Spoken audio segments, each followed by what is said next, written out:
그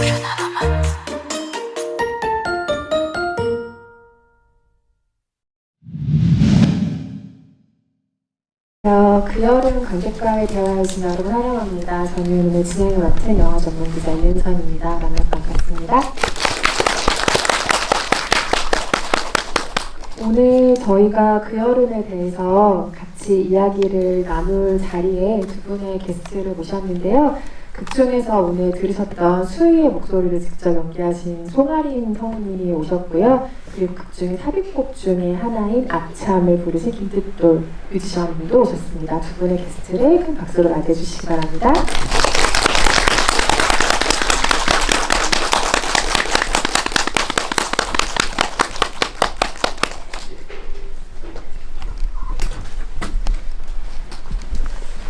아무래도 어떤 식으로든 영화나 영상 작업을 하실 일이 두 분 많으실 수도 있겠지만 당연히 많으시겠고요.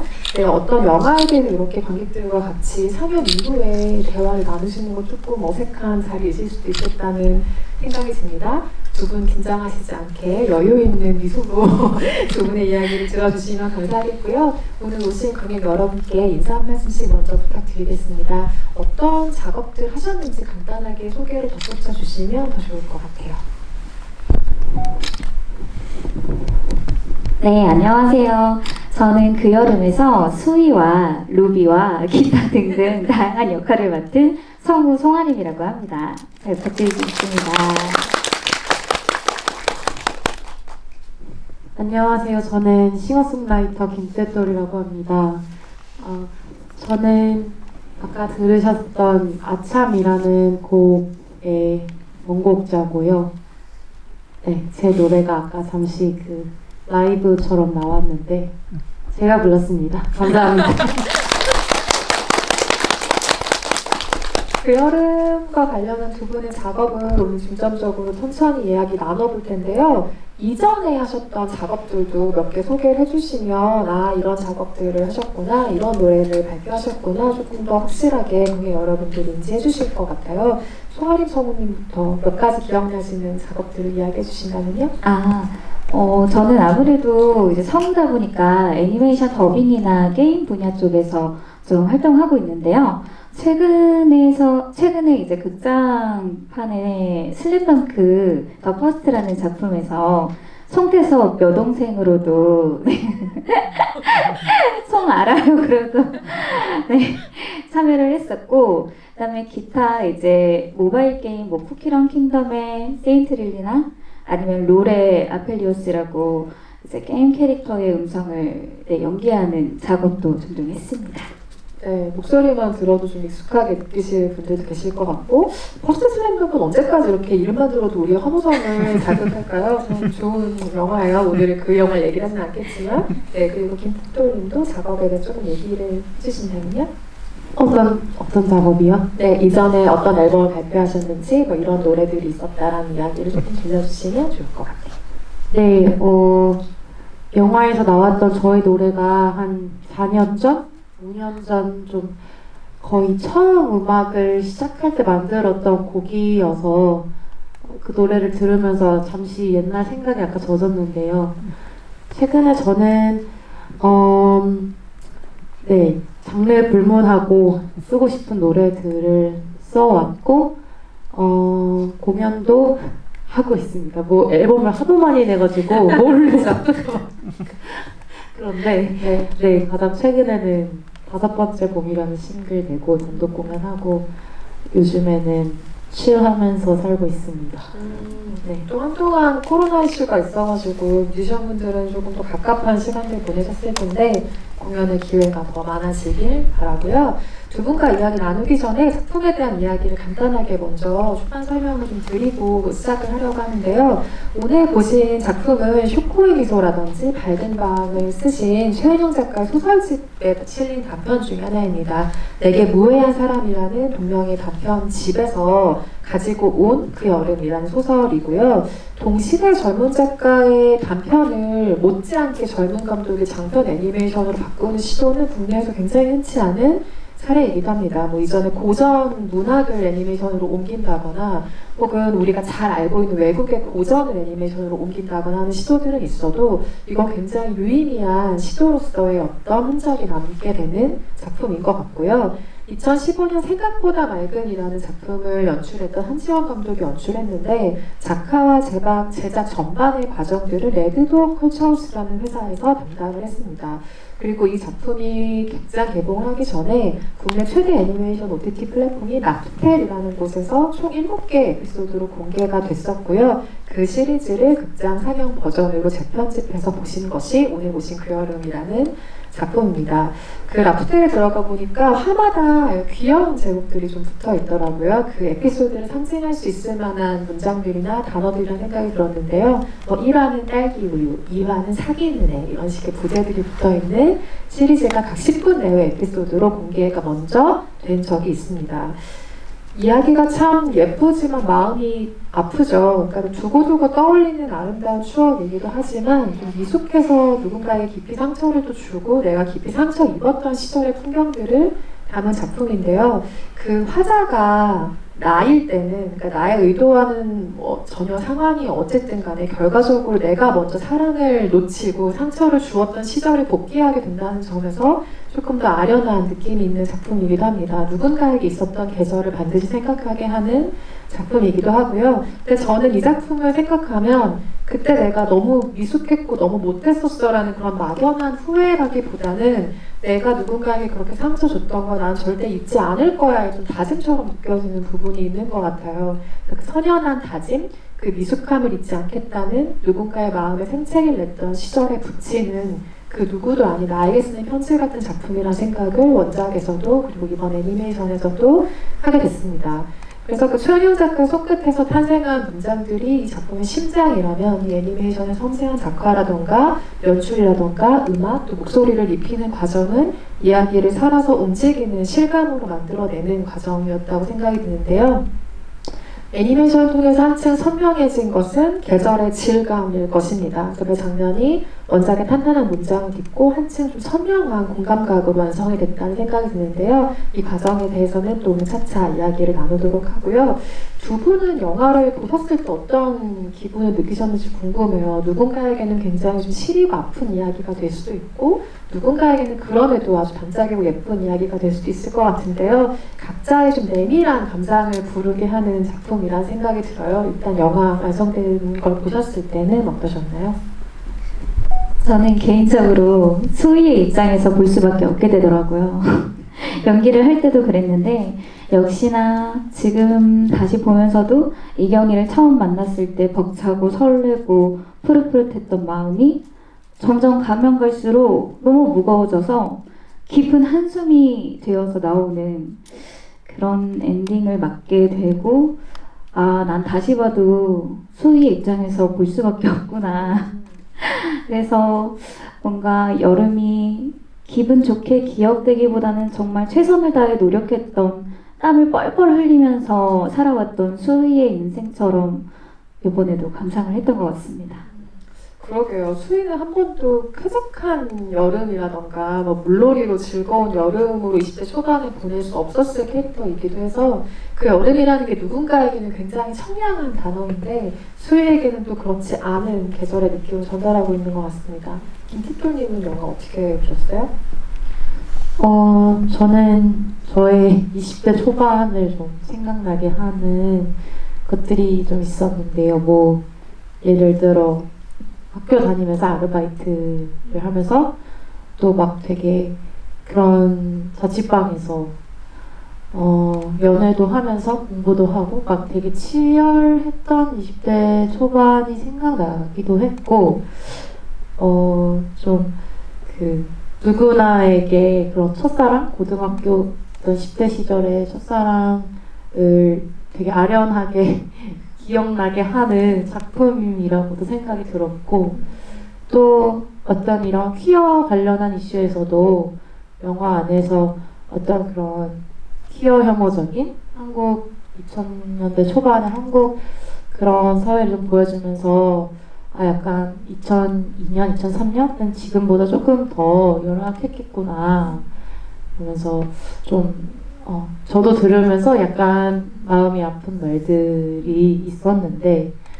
20년이 지난 지금은 조금 그것보다는 혐오 표현들이 조금 좀 덜해졌을까? 이런 생각도 들고 그때 20년 전에는 어땠을까? 싸이월드 하던 시절에 그때의 키워드는 어땠을까를 조금 상상해보면서 봤던 것 같아요. 네. 맞아요. 말씀하신 것처럼 2000년대 초반이라는 배경이 중요한데 사실 개인적인 고백을 하나 하자면 저는 이 극중 인물들의 나이가 똑같아요. 그러니까 2002년에 딱 제가 20살이었고 그 2002년 월드컵의 여진과 이제 성인으로 진입한다는 그 청춘의 흥분을 정말 온몸으로 느꼈던 그 여름의 기억이 너무 생생해서 그 여름에 벌어졌던 어떤 일을 들어도 거의 눈물 날 것 같은 딱 그 세대거든요. 그래서 제가 또 이 영화를 보는 것과 그 이후의 세대들이 이 영화를 보는 건 또 완전히 다른 경험일 수도 있을 텐데 영화를 보고 나서 보기 전에 가장 궁금했던 것 중에 하나는 배경을 바꾸셨을까였어요. 그러니까 이 이야기가 저는 분명한 동시대성이라는 걸 갖고 있기 때문에 2020년대로 이야기를 가져와도 크게 달라지지 않을 무언가인데 그럼에도 2000년대 초반에 그 문화의 여진 같은 그 흥분을 이 작품이 놓치지 않았으면 좋겠다라는 바람을 가지고 영화를 기대했던 기억이 나는데 그 시대 배경이 복스란히 들어있어서 너무 아련하게 즐거웠던 기억이 나고요. 한지영 감독에게 직접 물어본 건 아니지만 한참을 고민을 해봤어요. 왜 이 작품의 연도를 그대로 2000년대로 두셨을까? 왜 그 초반의 기억으로 두셨을까라고 생각했을 때는 작품이 가지고 있는 그 2000년대 초반 배경이라는 것도 굉장히 중요하긴 하지만 원래 작품에 가지고 있는 결이 중요하긴 하지만 이건 누군가에게 과거를 생각하게 하는 이야기잖아요. 이게 가까운 과거든 멀리 있던 과거든 내가 가장 미숙했던 시절에 대한 이야기이기 때문에 그 과거를 소환하는 장치를 가지려면 과거의 이야기일 수밖에 없겠다. 시대 배경을 함부로 섣불리 바꿀 수는 없는 작업이었겠구나라는 생각을 하기도 했습니다. 우리가 농담처럼 뭐 여름이었다 이런 얘기도 요새 많이 하잖아요. 이것도 또 지난 유행어인가요? 어쨌든 그 여름이라는 이야기 들으면 괜히 좀 알 수 없는 그리움 같은 게 있고 달뜬 분위기 같은 게 있잖아요. 이 작품과는 상관없이 여름에 가지는 계절의 느낌 두 분은 어떻게 갖고 계세요? 저는 힘들더라고요, 여름이. 이거 네, 너무 더워서 금세 지치다 보니까 그리고 뭔가 애써 공들여 하는 이제 복장이나 화장이나 이런 것도 쉽게 무너지고 그리고 저는 이제 작업하면서 땀을 좀 많이 흘리는 타입인데 아무래도 여름에는 그게 잦아지면 잦아질수록 더 힘들더라고요. 국장님은 어떠세요? 여름? 저는 6월이 생일이어가지고 6월이 딱 다가오기 시작하면 6월 1일부터 좀 흥분하는 타입이에요. 그래가지고 저는 여름형 인간이라 저는 다른보다 추위를 너무 많이 타서 여름이 오기만을 기다리는 사람인데 여름이 와서 너무 좋습니다. 여름이 와서 좋은 사람 한 명, 여름이 와서 너무 싫은 사람 두 명이 지금 이야기를 나누고 있어요. 저도 여름을 별로 좋아하지 않아서. 근데 애니메이션 속 여름은 좀 아련하고 좋은 게 있잖아요. 그러니까 애니메이션을 보면 우리가 일상생활에서 겪는 여름의 생활감의 불편이라고 하나도 느껴지지 않죠.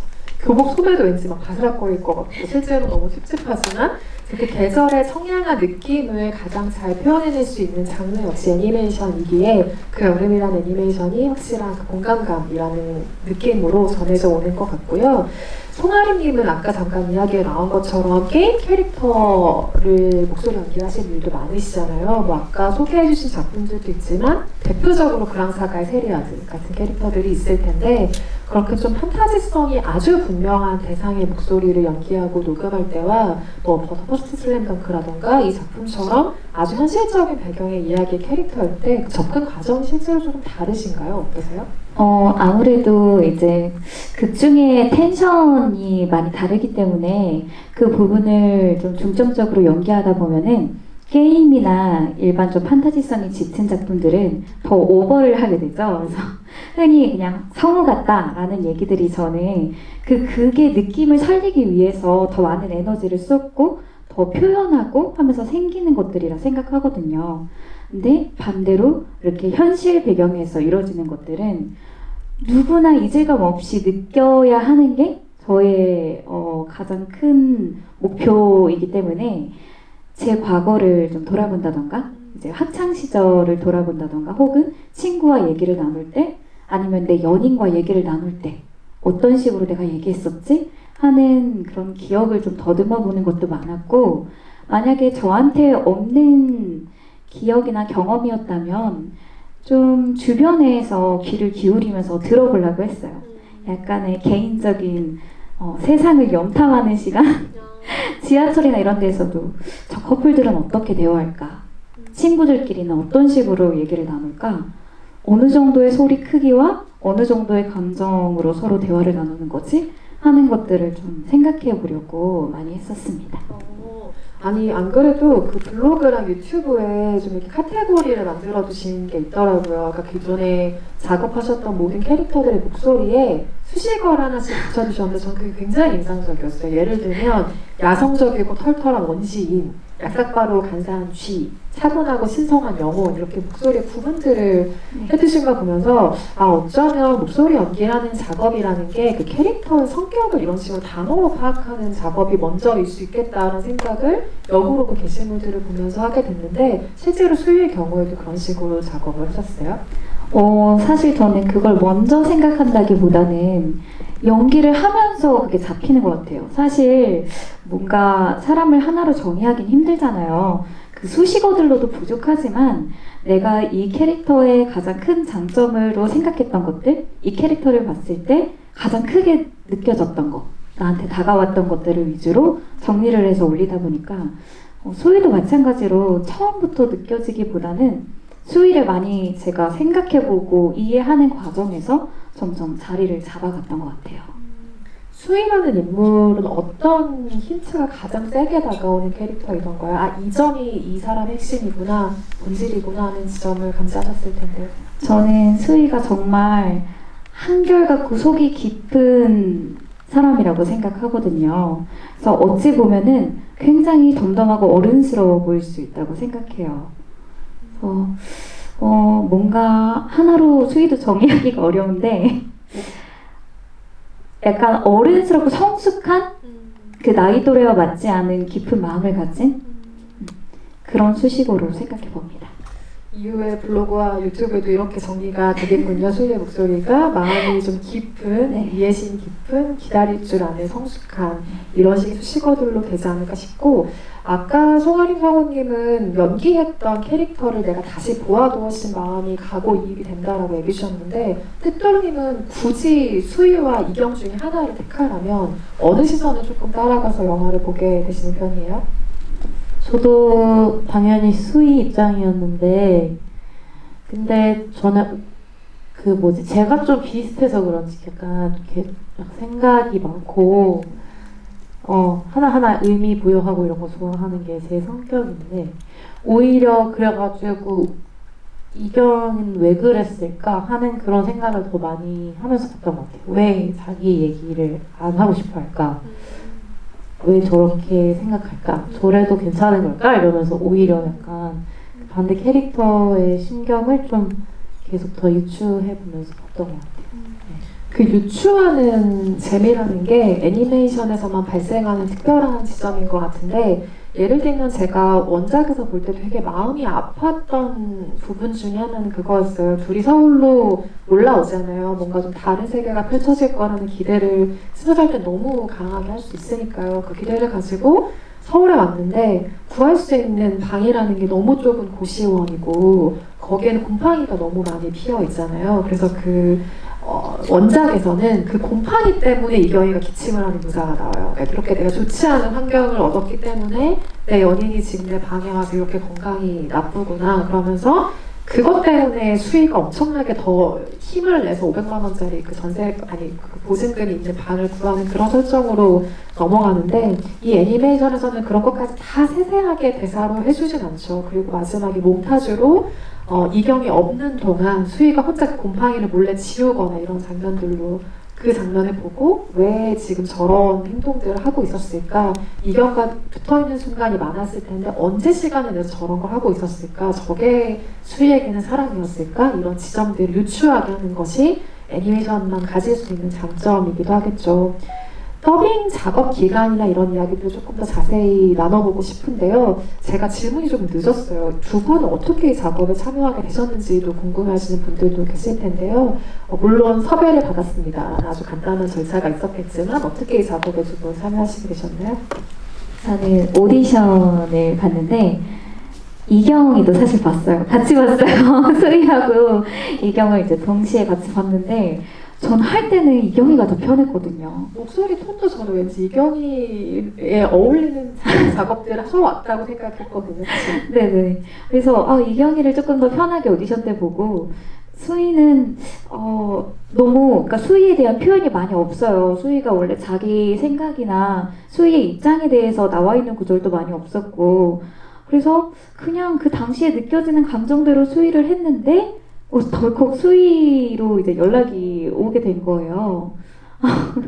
그래서 굉장히 어렵기는 했지만 그래도 반대로 이제 이경이의 입장을 조금 더 쉽게 생각할 수 있다고 생각했는데 수희의 시선으로 보는 이경이와 또 이경이었을 때 보는 수희와 이런 양측의 입장을 생각해 볼 수 있어서 작업할 때 굉장히 좀 많이 깨닫고 많은 걸 생각하게 되는 시간이었던 것 같아요.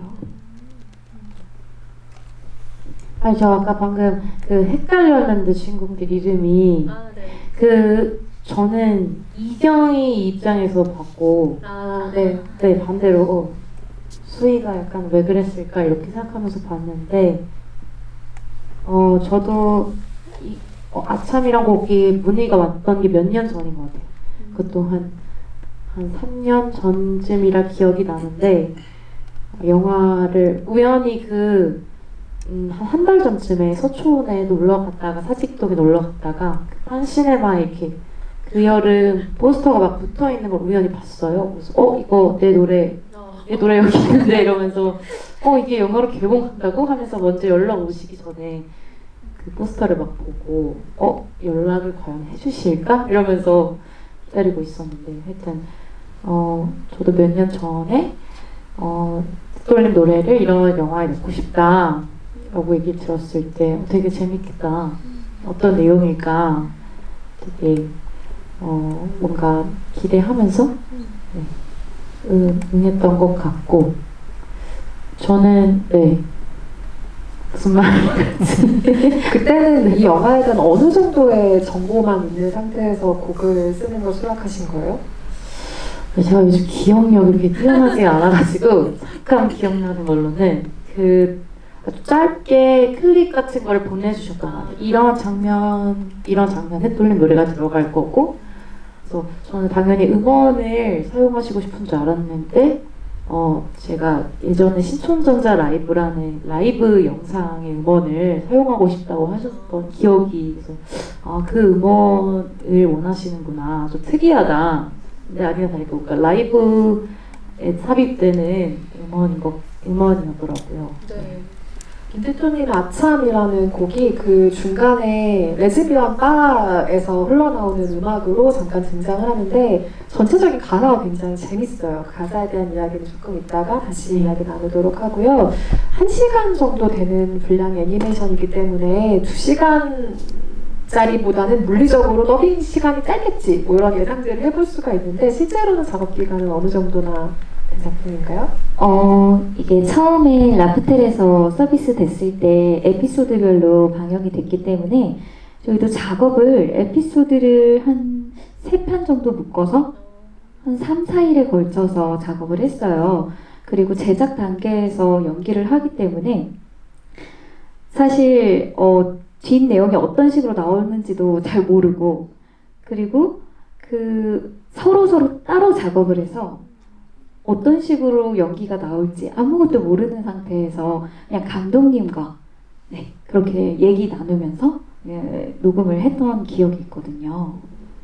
시기를 생각해보면 아마 코로나19 팬데믹 기간일 것 같은데 그때는 이제 모든 사회적 거리두기 단계들이 지금보다 훨씬 심했기 때문에 녹음을 다 같이 모여서 하는 풍경 같은 것도 사실은 상상하기 조금 어려운데 이것도 각각 다 따로 녹음을 진행하셨나요? 네. 그리고 사실 코로나가 아니어도 이렇게 극장에서 상영되는 작품들은 정말 미세하게 다 조정을 해야 돼요. 왜냐하면 왼쪽에서 들리는 소리, 오른쪽에서 들리는 소리 다 좀 다르게 마이크를 받아야 되는데 같이 작업하면 그게 불가능하거든요. 그래서 원래 개별 녹음을 진행을 해요. 그래서 어느 정도 그거는 알고 가긴 했었는데 그래도 워낙에 장르 자체가 일반적인 애니메이션 더빙과는 다르게 배경이 현실이어서 어느 정도의 텐션으로 상대 성우가 이제 연기를 해줄지 잘 몰랐던 점이 저한테는 좀 가장 크게 어려웠던 부분인 것 같아요. 아, 그러면 노래할 때 마치 가이드처럼 누군가 녹음한 상대의 목소리가 있는데 거기에 내 목소리 녹음하는 건가요? 아, 네네네. 가이드는 있었습니다. 저는 오기 전에는 그러면 이경의 목소리를 연기한 윤하영 배우, 아니 저기 성우님과는 얘기를 하실 때 좀 어떤 호흡을 두 분이 얘기하셨을까라고 생각하고 왔는데 되게 쓸데없는 질문. 실제로 만나신 적이 없을 거잖아요. 그러면. 작업 기간 작업을 중에는 하면서. 네, 맞아요. 없습니다. 그럼 혹시 두 분 중에 먼저 그 더빙을 마치신 분이 계신 상황이라면 네. 다른 분이 녹음하실 때 그 목소리를 재생을 해주시나요? 아니요, 이게 타이밍이 각자 다르고 서로 연기할 때 방해가 되면 안 되기 때문에 웬만하면은 안 들려주는 상태에서 그냥 하는데 제가 감정적으로 좀 서로의 대사가 필요할 때는 만약에 전 이제 선배님이거든요. 아영 성우님이 이제 선배님인데 선배님이 먼저 하신 거 들으면서 갈 수 있을까요? 이렇게 말씀드리고 제가 이제 호흡을 받으면서 연기할 수 있게끔 그런 시스템을 뒤쪽에 갈수록 많이 그렇게 도움을 받았어요. 앞부분에는 제가 거의 먼저 녹음을 하게 돼서 별 도움 없이 그냥 진행했는데 뒤로 갈수록은 이제 이경의 마음이라든지 서로 이제 감정적으로 나누는 대화가 많아져서 네, 먼저 들을 수 있는 기회가 살짝은 있었습니다. 사실상 더빙이라는 건 모노드라마를 하는 것에 가깝겠네요. 저는 그쵸? 대화를 주고받는 액션 리액션으로 이루어지는 과정일 거라는 막연한 상상만 하고 있었는데 무한도전 더빙 같은 것만 생각하다가 각자 이렇게 하실 거라는 생각을 또 지금 이 자리에서 다시 하게 됐는데요.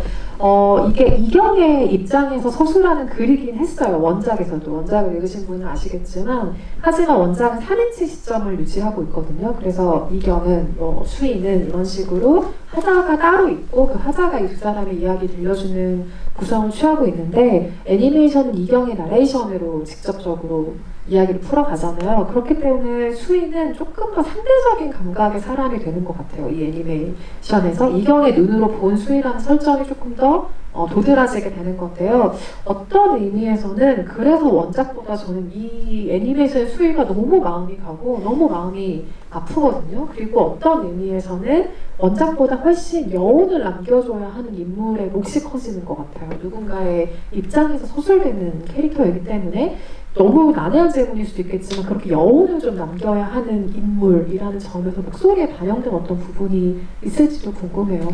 성우를 전혀 해보지 않은 저로서는 뭐 말끝을 흐린다 정도밖에 사실 생각이 안 나거든요.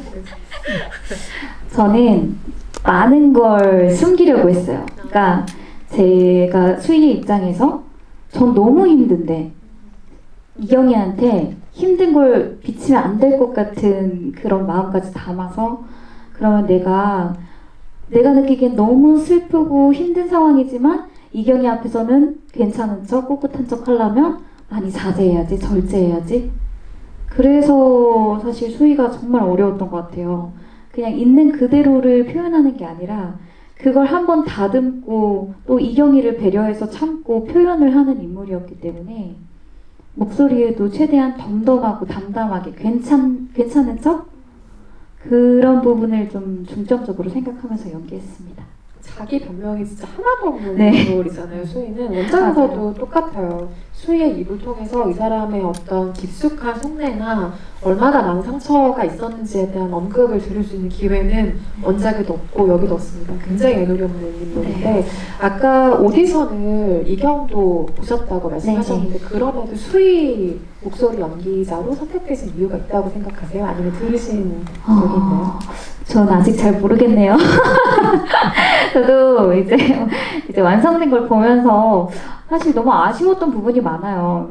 조금 더 이제 말씀해주신 것처럼 상대 배우의 연기를 들었다면, 내가 조금 더 이렇게 받아줬으면 좋았을 텐데, 이렇게 여기는 했으면 좋았을 텐데 하는 아쉬움들이 좀 많아서 아직도 저는 제 연기를 보면 너무 부끄럽고 막 벌거벗을 것 같은데 그래도 다행히 좋아해 주셔서 이렇게 좋은 작품에도 참여할 수 있게 된 것만으로도 정말 감사하게 생각하고 있습니다.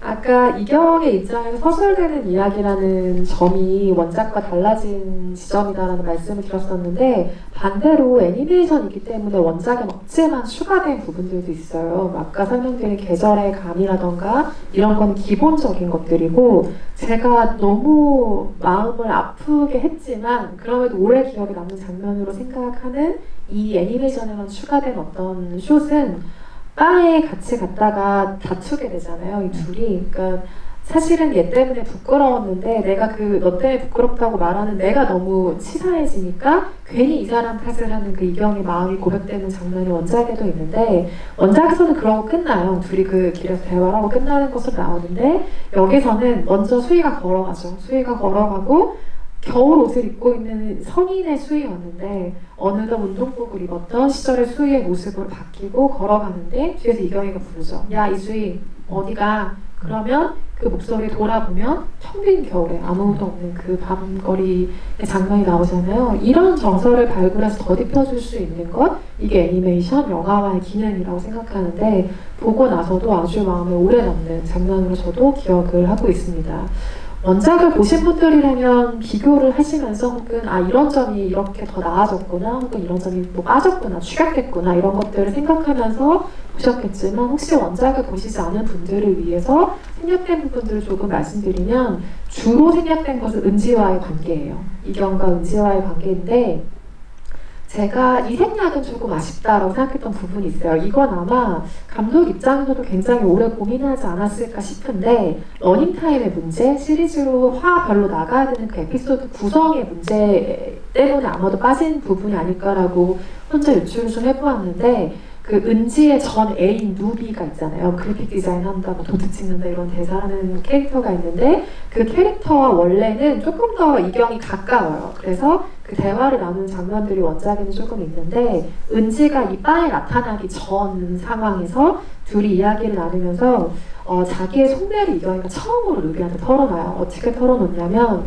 수희가 저를 믿지 못해서 그런 건 아니겠지만 자꾸 그런 생각이 들어요. 내가 다른 사람이어도 나한테 그랬을까? 이런 이야기를 하거든요. 그러니까 내가 섬세하고 성숙한 사람이 아니라서 수희가 나한테 마음을 열지 않는구나라고 그 시절에 이경이는 생각하고 있는 거예요. 그래서 수희가 얼마나 외로울지 제가 아무것도 몰라서 마음이 너무 아파요 라고 이야기하는 대목들이 있어요. 그래서 이런 마음들을 조금 더 직접적으로 말해주지 않은 건 아마도 이경의 내레이션, 이경의 시각에서 풀어가는 이야기로 변했기 때문에 이런 부분이 굳이 설명으로 덧붙어야 된다고 판단하시지 않은 것 같아요. 하지만 원작에서는 이런 결들이 조금 더 세세하게 살아있고요.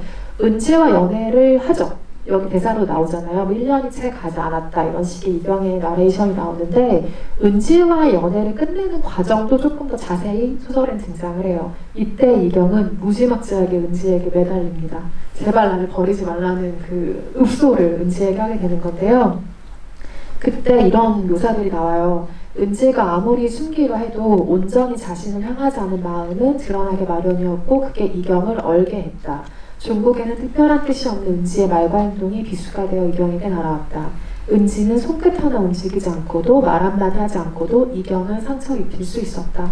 어떻게 이 사이가 1년 동안 멀어졌는지에 대한 묘사들이 등장을 해요. 그리고 33, 34살 정도의 나이가 돼서 다시 은지를 만나는 그 재회의 장면이 소설에 등장을 하는데 그때 이야기를 하는 것은 수희에 대해서는 그때까지도 들을 수도 볼 수도 없었다는 이경의 이야기가 등장을 하죠. 그러면서 수희는 시간과 무관한 곳에 이경의 마음 가장 낮은 지대에 꼿꼿이 서서 이경을 향한 시선을 거두지 않았다.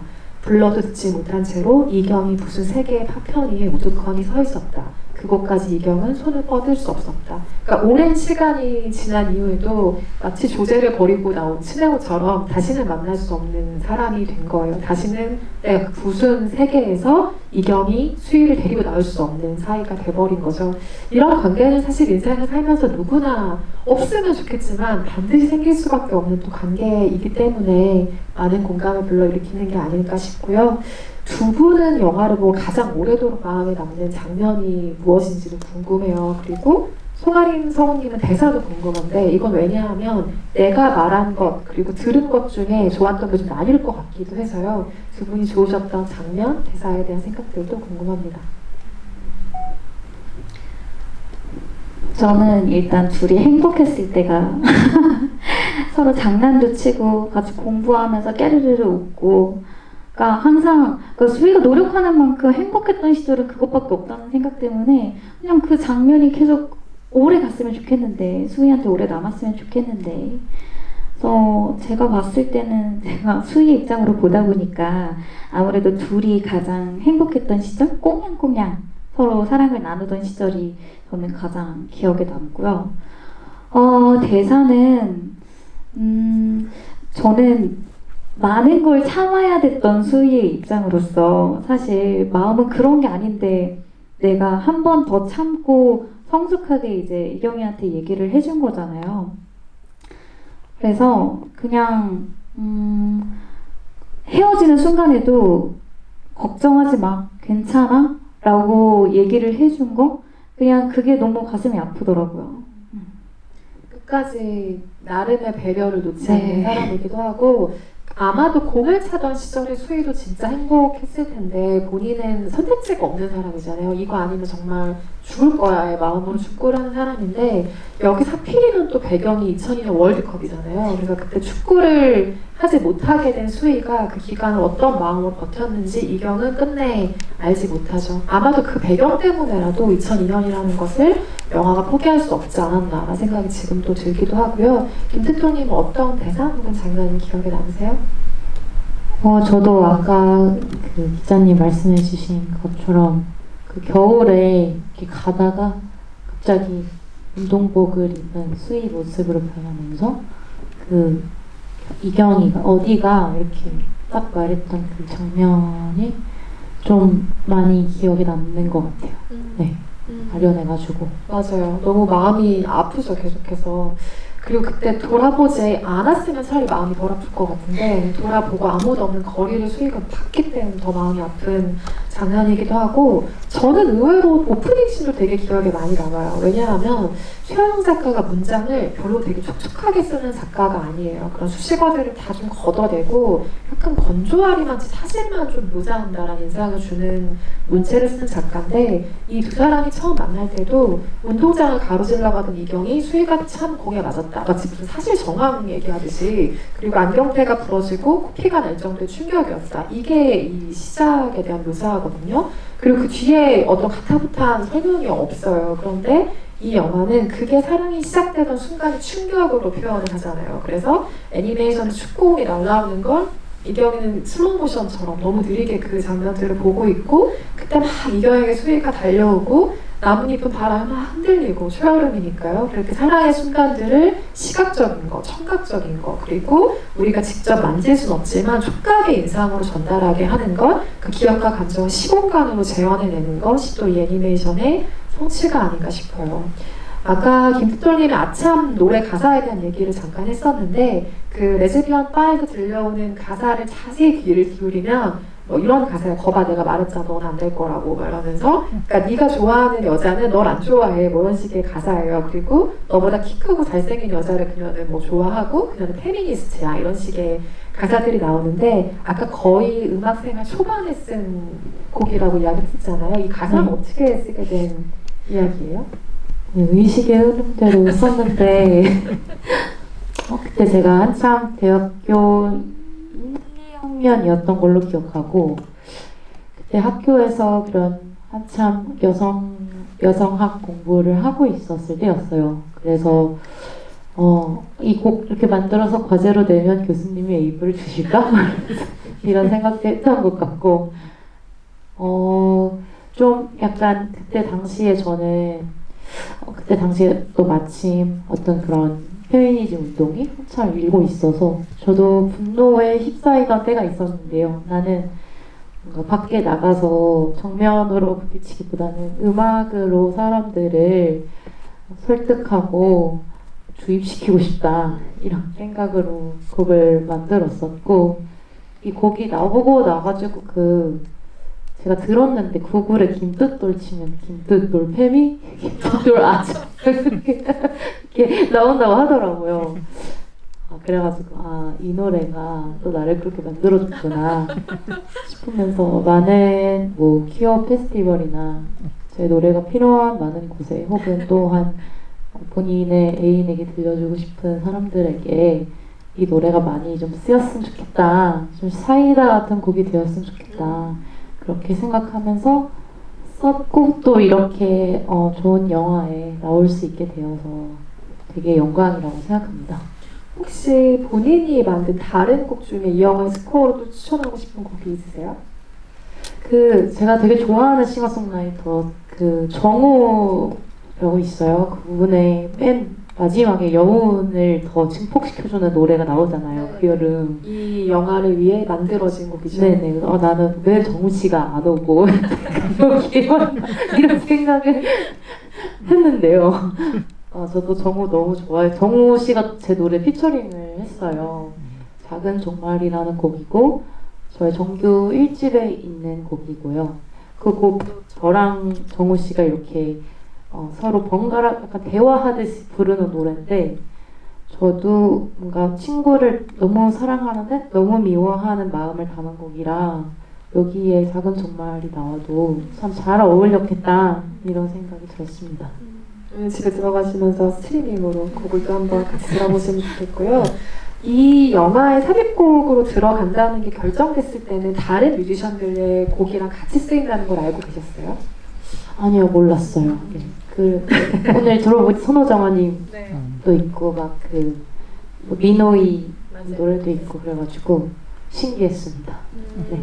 혹시 영화 음악 자체에도 관심이 있으세요? 기회가 된다면? 네, 너무 해보고 싶은 분야고 저는 사실 작년에 처음으로 연기를 해봤는데 연기도 너무 재미있는데 어쨌든 저는 뮤지션의 자아가 있으니까 뭔가 그게 어울리는 음악들을 만들어서 사람들을 좀 이렇게 감정을 고조시켜보고 싶다는 생각을 합니다. 네. 마지막으로 제가 하나만 두 분께 공통으로 여쭤보고 객석으로 마이크를 넘겨서 궁금하셨던 점들 같이 이야기를 나누어 볼 텐데요. 두 분 다 목소리로 감정을 전달하는 작업이잖아요. 성우라는 직업은 말할 것도 없고 뮤지션은 무대에서 퍼포먼스를 보여줄 기회도 있지만 1차적으로 누군가 만나는 것은 귀로 듣는 음악의 과정이니까요.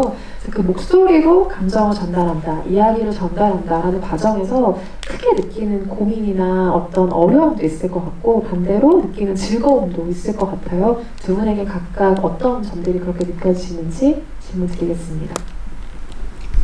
일단 저는 제가 느끼는 감정이 모두에게도 다 공감을 얻을 수 있는 감정인 걸까? 이런 부분을 좀 중점적으로 두고 계속 생각을 하게 되는 것 같아요. 그리고 또 직업의 특성상 사실 연기라는 게 이게 내가 느끼고 표현하는 과정이 있는데 성우는 또 발음까지 신경을 써야 되잖아요.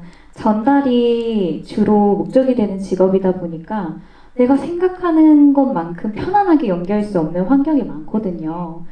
조금 더 계속 심혈을 기울여야 되고 더 성심성의껏 더 연구해야 되고 이제 찾아가야 되는 과정이 많아서 내가 하고 있는 것들이 모든 사람들에게 공감과 또 이 내용이나 이 캐릭터에 대한 그런 생명력을 다 전달할 수 있는 그런 연기가 됐으면 좋겠다라는 항상 큰 고민을 안고 있습니다. 저는 소화기관이 그렇게 좋지 않은 편이라 노래 부를 때 생리현상이 나올까봐 트름이 나올까봐 매번 항상 이렇게 삼키고 시작을 하는 편이고요. 예전에는 막 노래 부르다가 실수로 막 튀어나온 적도 있었고 그런 1차원적인 고민도 있고 제가 앨범을 좀 여러 개 냈는데 저도 들으면서 내 목소리들이 앨범마다 조금씩 다르다는 걸 느끼거든요. 그래서 이거 들으면 같은 사람이라고 생각할까 사람들이 가끔 이런 생각도 하고 하는데 저도 되게 자아가 여러 개인 사람으로서 매번 앨범마다 어떤 목소리, 어떤 자아로 노래를 불러야 할지 그것도 고민되고 또 막상 무대에 가면은 그냥 아무 생각 없이 노래를 부르게 되더라고요. 그냥 뭐 그게 몰입이라고 할 수도 있고 아니면 그냥 그날 온 관객들이랑 같이 호흡하면서 좀 이렇게 아무 생각 없이 부르게 되는 것도 있고 되게 그냥 실제로 뭔가 무대에 서거나 할 때는 그냥 뭐 이런저런 자아 이런 거 없이 그냥 온전한 저로서 임하게 되는 것 같아요. 그게 뭔가 성우랑 다른 지점인 것 같고 저는 그냥 저를 전달하면 된다는 생각에 그날의 기분을 가장 잘 전달하는 것이 저의 그냥 마음가짐입니다. 뮤지션들마다도 그 접근법이 좀 다르잖아요. 누군가는 본인을 캐릭터 플레이를 한다고 생각을 하고 그 뮤지션으로서의 자아와 나의 자아를 분리해서 무언가를 전달하는 퍼포머의 역할을 하기도 하는데 뚫리는 작업은 그게 좀 일치된 작업인 것 같네요. 이야기를 들어보니. 저는 좀 분리시켜 보고 싶은데 그게 잘 안 되는 사람으로서 네, 분리시켜 보고 싶습니다. 언젠가 하실 수 있다면. 네. 네. 오늘 영화를 보시면서 두 분과 혹시 같이 이야기 나누고 싶으셨던 점이라든지 같이 질문하고 싶으신 내용이 있으셨던 관객분은 손을 들어주시면 마이크를 전달해 드리겠습니다. 네, 맨 앞에 계신 관객분이요. 어제 거기 TV에서 감독님 이 원작 거기 한 소절을 직접 낭독하시는 그런 시간이 있었는데 목소리가 되게 이제 애니메이션이나 어울리는 그런 목소리를 가지셨더라고요. 근데 초창기에 직접 본인 작품에 거기 더빙을 하셨다가 복을 엄청 먹었다고 그렇게 얘기하셨는데 성우님께서 그 만약에 감독님께서 그 더빙을 직접 하셨는데 했을 때 어떻게 전문가로서 이렇게 평가를 한다면 어떨 것 같다는 생각이 드시는지. 제가 직접 들어보지 못해가지고 어떤 느낌일지 상상이 안 되는데 한지영 감독님과 그냥 대화를 나누셨을 때 네. 느낌을 생각해 보면 네. 혹시 이 캐릭터 중에 누군가 목소리는 좀 어울릴 것 같다 라는 어. 짐작이 지금 떠오르는 극중 역할이 있으신가요? 저는 지원 감독님이 굉장히 섬세하신 감독님이신 것 같다는 이제 느낌을 받아서 이경이에 좀 가깝지 않을까 싶어요. 왜냐면 또 그때 이경이랑 헤어스타일도 비슷하셨어요. 감독님이 쇼컷이셨는데 이경이도 쇼컷에 이제 안경도 쓰고 감독님도 안경을 쓰셨던 것 같아요. 그래서 이경이의 모습이랑 또 되게 뭔가 비슷했고 또 되게 가녀리셨는데 이제 아무래도 목소리라는 게 체형에서부터 오는 것도 있기 때문에 이경이와 굉장히 외관도 비슷하셔서 저는 이경이 쪽이라고 생각을 합니다. 기대가 또 되기도 하고요. 애니메이션 감독들이 실제로 그 단역 정도는 본인이 소화하시는 경우들도 솔찬히 있긴 하더라고요. 디즈니 픽사의 경우만 봐도 크레딧을 뒤지면 감독들이 꽤 많은 역할을 그 안에서 하고 있다는 것도 재미있게 심심치 않게 발견할 수가 있습니다. 다음 질문 있으신 관객도 손 들어주시면 마이크 전달해 드리겠습니다. 두 분께 궁금하신 점이나 같이 이야기 나누고 싶으신 점이 있으신 관객분 계신가요? 동시에 드셨는데 먼저 앞에 계신 분께 드릴까요? 네, 그 영화는 이경이 시점으로 진행이 되어서 이경이가 헤어지고 나서 이제 은지랑 사귀는 내용만 나오잖아요. 근데 이제 성우님이 생각하시기에 그 수인은 헤어지고 나서 어떻게 지냈을지 그 약간 이별의 아픔을 어떻게 극복했을지 그런 걸 한번 상상해 보신다면 어떨지 궁금합니다. 좀 그래서 너무 슬퍼요. 수희 입장에서 생각했을 때 내가 열심히 하는 원동력은 사실 이경이 때문이라고 생각하거든요. 그러니까 그 전에는 선택지가 없어서 그냥 막연하게 해야 됐던 거라면 이경이가 생기고 나서부터는 이경이와 함께 이제 살 곳을 찾아야 되고 행복한 미래를 꿈꾸면서 데이트도 해야 되고 하니까 그 목적이 생기고 나서 일하는 것도 정말 괜찮은 거예요. 힘들어도 힘들다고 뭐 굳이 이경이한테 얘기를 안 해도 될 만큼 그게 많은 이제 중심이 되었던 건데 그런 이경이와 헤어진 거잖아요. 그래서 수희는 예전처럼 똑같이 살지 않았을까 싶어요. 왜냐하면 그것밖에 없으니까. 그치만 끝까지 열심히 살았을 거라고 생각해요. 항상 한결같은 사람이었고 이경이를 만나기 전부터도 굉장히 열심히 살아왔기 때문에 뭔가 이경이와 함께 있던 것처럼 행복감을 느끼고 즐겁게 살지 못했을 테지만 그래도 매 순간 최선을 다하는 한결같은 사람이지 않았을까 싶습니다. 좋은 사람 만났으면 좋겠어요. 정말 저도요. 마음이 너무 아파요. 혹시 그 프로그램을 보시면서 수희가 좀 이렇게 살았으면 좋겠다라고 생각하신 적 있으셨어요?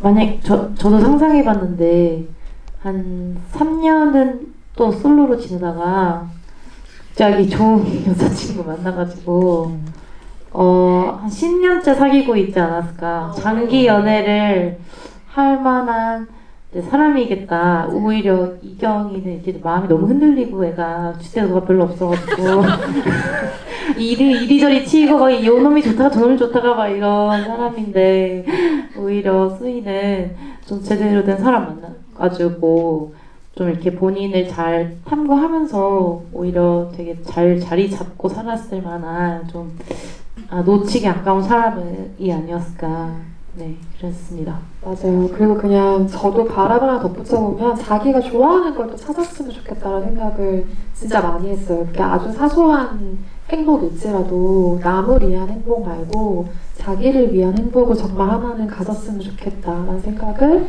하면서 지켜봤던 인물이기도 했습니다. 아까 두 번째 줄에 손 드셨던 관객분 질문하시겠어요? 성우님께서 이경이도 같이 오디션을 봤다고 해주셨는데 혹시 아까 수아 캐릭터에 대해서 말씀하실 때 어른스러운 캐릭터라고 말씀해 주셨잖아요. 이경이 캐릭터에 대해서는 어떻게 생각하시는지 궁금합니다. 아까 대표님은 줏대 없고 흔들린다 이렇게 표현해 주셨는데요. 저는 호기심이 굉장히 많은 사람이라고 생각해요. 그러니까 수희에 대한 것도 사실 많은 호기심으로 시작이 됐던 것 같고 은지에 대한 것도 호기심으로 생각이 됐던 것 같고 근데 거기서 끝나는 게 아니라 계속 더 많은 호기심을 갈구하고 원하고 또 이러면 안 돼 하지만 결국에는 찾아 나서잖아요. 그래서 이경이는 본인한테 약간 아직은 솔직해지지 못하지만 어찌 보면은 호기심을 계속 찾아서 떠난다는 거는 자기에 대해서 많은 걸 이제 탐구하기 위한 좀 미성숙한 사람이라고 생각을 하고 그게 또 나이가 어리기 때문에 저는 제가 봤을 때 이경이는 그럴 수도 있겠다 싶더라고요. 그러니까 아직 수희가 좋은 사람이라는 걸 잘 모르는 거예요. 너무 일찍 만났다고 생각해요, 수희를. 나중에 만났다면 진짜 수희랑 백년해로 했을 텐데 너무 첫사랑을 수희를 만나버려서 이게 사랑의 전부인 줄 알고 수희보다 더 엄청난 게 있겠지라고 감히 상상을 해버리는 것 같아요. 그러니까 그만큼 많이 어리고 그러니까 수희는 되게 어른스러웠다면 이경이는 많이 어리고 그리고 아직 세상 물정 모르는 그런 친구였던 것 같습니다.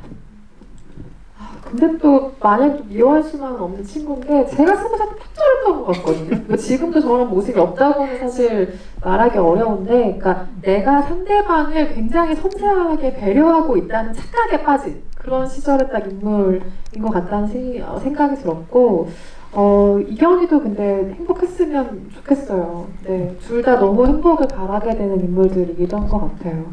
마지막 질문 있으시면 하나만 더 받아볼까요? 혹시 있으신가요? 두 분이셨나요? 두 분 다 마이크를 드리죠.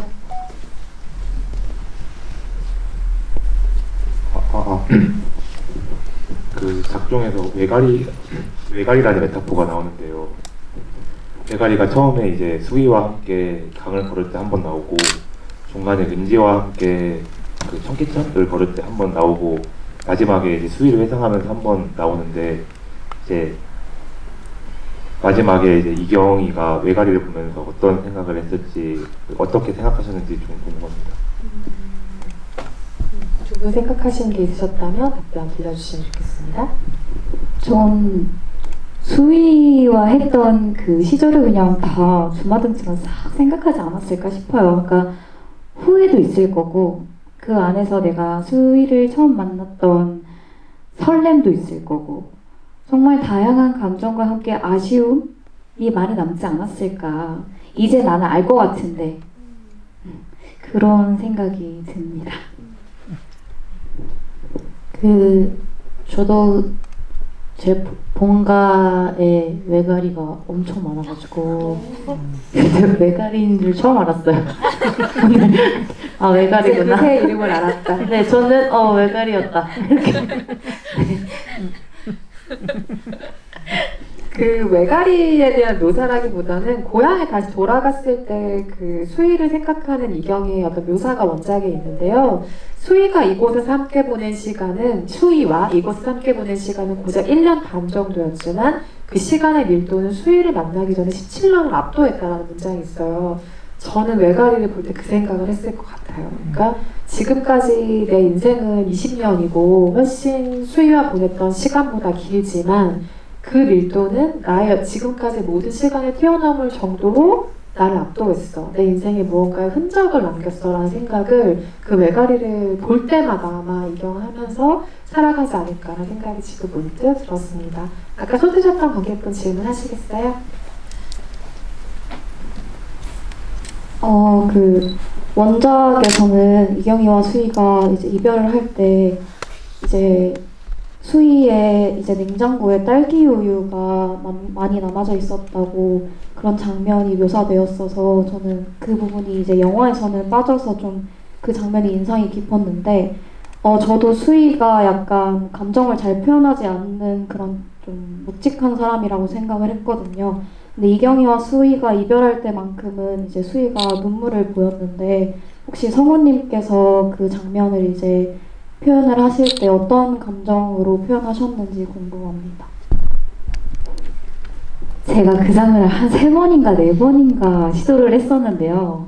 이게 제 입장에서 보면은 너무 서러운 거예요. 내 노력을 알아주지도 않고 내가 사랑하는 사람이 내 곁을 떠나려고 하고. 근데 물론 이건 제가 이경이의 그 시선에서도 계속 보고 이제 상황을 전체적으로 봤기 때문에 그렇게 생각할 수 있었던 거라고 그런 생각이 드는데, 그래서 울음이 너무 서럽게 나오는 거예요. 막 닭똥 같은 눈물을 뚝뚝 떨어뜨리는데 제가 생각하기에는 이게 너무 서럽고 괴로워서 엉엉 울었는데 감독님이 조금 더 참듯이 울어달라고 하시는 거예요. 그러니까 감독님이 생각하시기에는 수희는 끝까지 우는 것도 그렇게 목 놓아서 엉엉엉엉 울지 못했던 거죠. 길게 울었지만 그 길게 우는 시간 내내 다 참으면서, 근데 참으려고 했지만 못내 터져나온 눈물, 이런 부분에 저도 최대한 초점을 맞춰서 울 때 정말 가슴이 아프지만 이걸 꼭 참으면서 그래도 마지막이니까 행복하게 보내줘야 되는데 근데 계속 눈물이 나와 어떡하지? 이 심정도 좀 많이 담았던 것 같아요. 근데 연출할 땐 이게 핵심인 것 같긴 해요. 왜냐면 그 누군가 눈물을 참고 있는 모습을 보는 내가 너무 슬프잖아요. 근데 앞에서 나를 압도할 정도로 울고 있으면 내 눈물이 들어가면 되게 머쓱해지거든요. 그래서 아마도 연출할 때 감정을 좀 제어하고 참고 이런 것이 수희의 캐릭터에도 어울리지만 관객을 위한 어떤 여운을 위해서 열어주신 부분이 아닌가라는 생각이 들고, 둘이 헤어질 때는 받았던 선물 같은 거 다시 가져오고 이런 장면이 있잖아요. 갑자기 지금 생각이 났는데 저도 지금 들어서 마케팅 팀한테 들은 얘기인데요. 그때 CD가 있잖아요. 뭐 신해철 CD도 있고 카펜터스 CD도 있고 이것도 감독님께서 최은영 작가에게 물어봤대요. 어떤 CD를 서로 주고 받았을까요? 뭐 이런 이야기 끝에 디테일한 설정을 추가한 것이라는 이야기를 저도 들었습니다. 오늘 그 여름에 대해서 목소리 연기하셨던 분, 그리고 음악을 흔쾌히 허락해 주셨던 분, 두 분과 함께 이야기를 나눠보았는데요. 오늘 그 여름으로 관객 여러분과 함께 대화 나누신 소감을 끝으로 들어보고 자리를 마무리하도록 하겠습니다. 저는 이렇게 같이 생각을 나누고 대화하는 기회가 이번이 처음이었거든요. 그래서 많이 긴장을 했었는데 너무 매끄럽게 잘 진행도 해주시고 또 많이 작품에 대해서 생각을 해주시는 그 내용들을 들으면서 저도 생각지 못한 부분도 많이 발견하고 되게 앞으로 기억에 좀 오래 남지 않을까 싶어요. 제가 이 작품을 만난 것도 여름이었고 지금도 이제 여름이 막 시작되고 있는데 이제 이걸 관람하신 분들에게도 이 여름이 오래오래 기억에 남는 순간이 되시기를 바랍니다. 오늘 시간 내주셔서 감사합니다. 네, 저도 GV는 처음인데요. 노래 부르는 것보다 말하는 게 더 부끄러워가지고 뭔 말을 해야 되나 어젯밤부터 좀 걱정되긴 했었는데 그래도 실제 성우분님이랑 기사님이 너무 설명 잘해주셔가지고 네, 편하게 그리고 편한 마음가짐으로 오늘 이야기 나눌 수 있어서 행복했습니다. 감사합니다. 앞으로 어디선가 두 분을 실제로 뵙거나 뭐 송아리 성우의 목소리나 김국돌님의 목소리를 퍼포먼스를 보시면 반가워해 주시면 좋겠고요. 그 여름 좋은 영화라고 생각하셨다면 주변에 좋은 입소문들 많이 부탁드리겠습니다. 좋은 주말 보내시기 바랍니다. 감사합니다.